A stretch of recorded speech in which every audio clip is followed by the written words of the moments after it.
Oke, Bismillahirrahmanirrahim. Assalamualaikum warahmatullahi wabarakatuh. Waalaikumsalam. Waalaikumsalam warahmatullahi wabarakatuh. Selamat bertemu kembali murid-murid Bapak SMA 108 Jakarta, kelas MIPA di mata pelajaran fisika. Ini pertemuan kedua ya. Kalau kemarin baru pengantar, kita akan memulai berbagai kegiatan yang bervariasi ya. Mudah-mudahan meski dalam keadaan seperti ini di rumah saja kalian bisa belajar ya.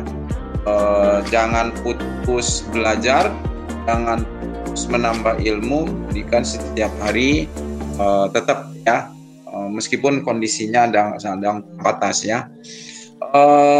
Seperti biasa nanti kegiatan kita terbatas. Setelah ini kalian merevisi, katanya nanti mungkin merevisi, memperbaiki PT kalian. Jadi Bapak akan menilai PT-nya saja. Harus ada 1 atau 2 kelompok mewakili masing-masing dari kelas MIPA 1 maupun 2 untuk tampil ya. Oke, secara teknis sudah bisa, tapi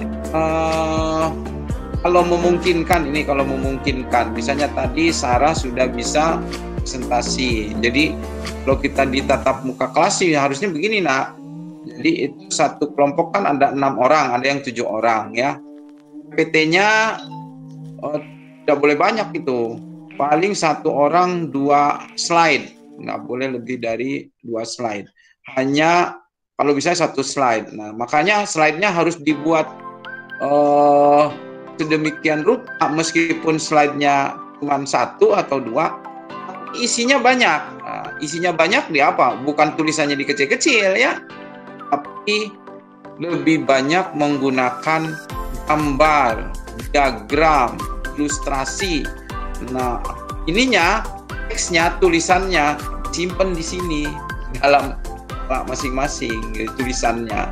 Jadi di slide itu tidak boleh ada tulisan dengan hurufnya di bawah 24 ya.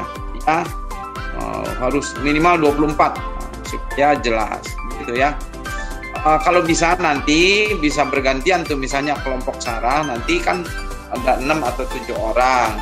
Tapi kalau belum bisa ya nggak apa-apa, karena ini membutuhkan siapan teknis ya. Entah gantinya itu cukup waktu ya.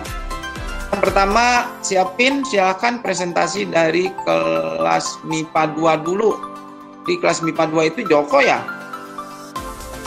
Silakan. Ya, Joko mau sendiri apa bergantian dengan temannya atau bagaimana? Yang kelompok 3 MIPA 2 open mic dah. Sebelumnya saya mau memperkenalkan kelompok saya dulu.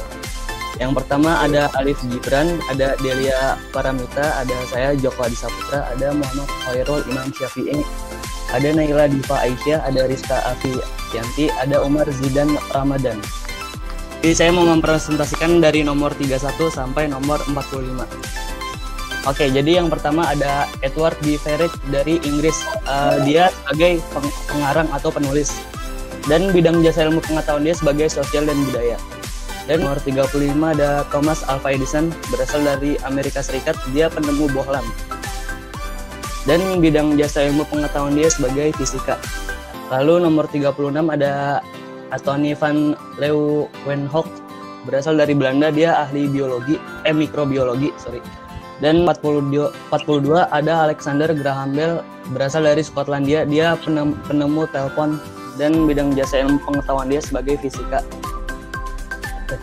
Jadi jumlah ahli fisika serta yang bidang jasa ilmu pengetahuan di fisika ada berjumlah 3 orang, di biologi berjumlah 5 orang, dan sosial budaya masing-masing 8 orang. Menurut kelompok kami, ilmu fisika sangat mendukung bagi kehidupan manusia. Ilmu fisika bermanfaat untuk mendukung perkembangan teknologi, industri, komunikasi, dan kedokteran. Ini sudah cukup bagus ya. Kamu saran Bapak, ini kan teksnya kecil-kecil ya. Iya, Pak. Teksnya kecil-kecil. ambil. Jadi teksnya yang ada di sini ini, sebaiknya disimpan di dalam kepala, di dalam kepala. Tapi coba ajak penonton atau audien itu bisa ngebayangin bahwa memang Thomas Alva Edison itu ini orangnya, karyanya apa, udah ada, itu ada lampu gitu ya.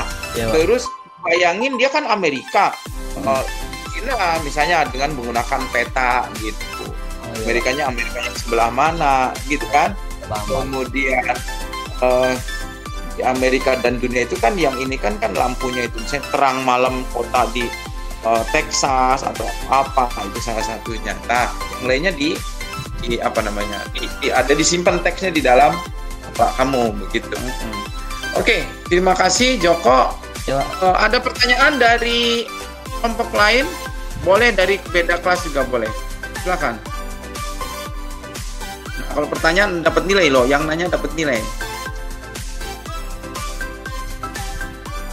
Pertanyaan itu dimulai dengan kata tanya, apa, siapa, di mana, kapan, gitu pertanyaannya.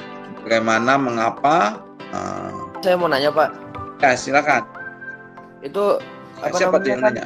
Dalam presentasi ya. Raden Pak, ya Raden Haryo.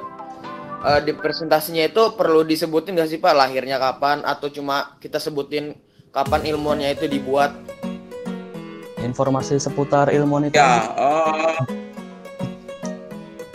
kalau yang dua tokoh itulah aja yang detail, Mas.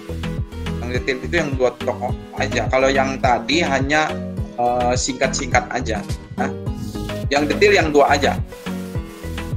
Ya, seperti tadi tuh Graham Bell sama. Detailnya kayak itu ya itu tadi awal ya Pak. Iya, waktu kecilnya misalnya. Kamu misalnya tadi, Thomas Alva Edison kan, kamu itu ceritanya kan seru. Thomas Alva Edison waktu kecil sekolahnya keluarin kan dari sekolah, terus pernah mengerami telur, ya kan, sampai telurnya pecah, ya kan. Jadi Bapak harap kamu baca bukunya yang di antara 100 itu ada yang detail gitu, harapannya begitu ya. Ya tahu kan di ceritanya Thomas Alva Edison pernah dia bikin lab di kereta dan keretanya kebakaran kan begitu. Saya Thomas Alva Edison. Jadi seru-seru tuh. Kan mungkin ada juga nanti yang dapat Abraham Lincoln. Siapa itu Abraham Lincoln? Ya itu kan pembebasan perbudakan Amerika. Sekolahnya sampai jauh sekali kan begitu ya. Terus ada George Washington mungkin juga ada. Terus ada juga kan Soekarno juga ada di situ. Nah, jadi pilihlah, ketika pilih tokoh yang dipilih, itulah yang harus detail. Bebas kamu milihnya, itu maksudnya, ya. Iya Pak. Gimana? Paham ya? Paham. Next presentasi, ayo. Next presentasi dari kelas MIPA 2, MIPA 1 sekarang. Di kelas MIPA 1.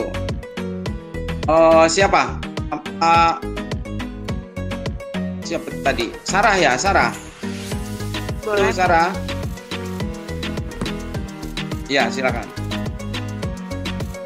Assalamualaikum warahmatullahi wabarakatuh. Selamat pagi semuanya. Waalaikumsalam. Pada hari ini saya akan menyampaikan presentasi mengenai 100 tokoh karya Michael Hart dari tokoh nomor 60 sampai 75. Pertama-tama, kami akan memperkenalkan diri kami masing-masing. Awi kenal. Perkenalkan, nama saya Alwin Sendokudin dari kelas 10 MIPA 1. Perkenalkan, saya Dafla Ramdhani dari kelas 10 MIPA 1. Nama saya Raden Haryo dari kelas 10 MIPA 1. Ya, perkenalkan, nama saya Muhammad Lutfi Darmawan dari kelas 10 MIPA 1. Nama saya Rafli Aditya dari kelas 10 MIPA 1. Sarah Anifa dari kelas. Pada hari ini saya akan menyampaikan presentasi Kami akan 100 tokoh presentasikan karya Michael Hart 100 dari tokoh tokoh karya nomor Michael 60 Hart sampai dari nomor 75. 61 Pertama-tama, sampai nomor kami akan 75. memperkenalkan diri kami masing-masing. Yang pertama saya akan mempresentasikan tentang Nicholas August Otto Alwi. Alwi. Yang ke-75, Johannes Kepler. Di bidang fisika, jasanya yaitu astronom, penemu hukum Kepler yang tentang pergerakan planet.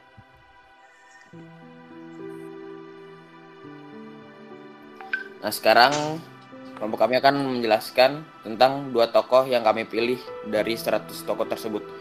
Yang pertama adalah Edward Jenner menemukan vaksin pertama kali dikenal pada tahun 1796 ketika vaksin cacar pertama berhasil ditemukan.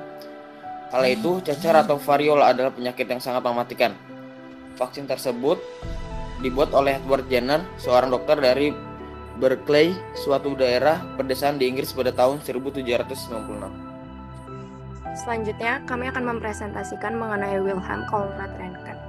Ia adalah seorang fisikawan Jerman yang lahir pada tanggal 27 Maret 1845 dan wafat pada tanggal 10 Februari 1923. Ia berhasil menemukan sinar X-ray pada tanggal 8 November 1895. Penemuan X-ray ini merupakan salah satu bentuk kemajuan ilmu sains dan berguna di berbagai bidang, khususnya kedokteran. X-ray memungkinkan sesuatu yang tak terlihat menjadi terlihat. Dikutip dari History, penemuan yang dilakukan Röntgen tersebut berawal dari ketidaksengajaan di laboratoriumnya di Würzburg, Jerman. Sekian dari kami. Mohon maaf apabila ada salah kata. Wassalamualaikum warahmatullahi wabarakatuh. Itu sinar X-ray itu kalau nggak salah dipakai di ilmu kedokteran ya? Iya, biologi. Iya, itu dipakai di ilmu kedokteran doang atau dipakai di mana aja? Kedokteran. X-ray itu X-ray buat ngecek dalam tubuh kita itu loh. Jadi X-ray itu kita suatu orang dimasukin dalam lubang besar gitu, dimasukin. Jadi kita itu dilihat dari sisi dalam. Nanti kalau dibiasakan begini. Jadi biarkan dulu sampai selesai penanyanya bertanya. Selesai, nah udah. Jangan dijawab dulu kalau si penanyanya belum selesai menyatakan pertanyaannya. Mungkin begini pertanyaannya itu. Nah, pertanyaan saya pertama 1, bisa saja bisa lebih dari 1 loh itu pertanyaannya. Iya, sampai si penanyanya selesai dan dia menyatakan silakan dijawab begitu ya. Nah, begitu juga nanti sebagai penanya itu tidak boleh memotong pembicaraan yang presentasi, tidak boleh. Jadi biarkan yang menjawab selesai dulu. Nah, yang menjawab ini harus dipersilakan dulu. Silakan dulu siapa misalnya. Tadi yang menjawabkan ada beberapa gitu. Sebaiknya satu orang dulu. Kalau udah selesai satu orang, yang lainnya kalau menambahkan tambahkan. Nah, yang nanya ini harus sabar juga. Jangan langsung misalnya menimpali lagi, jangan.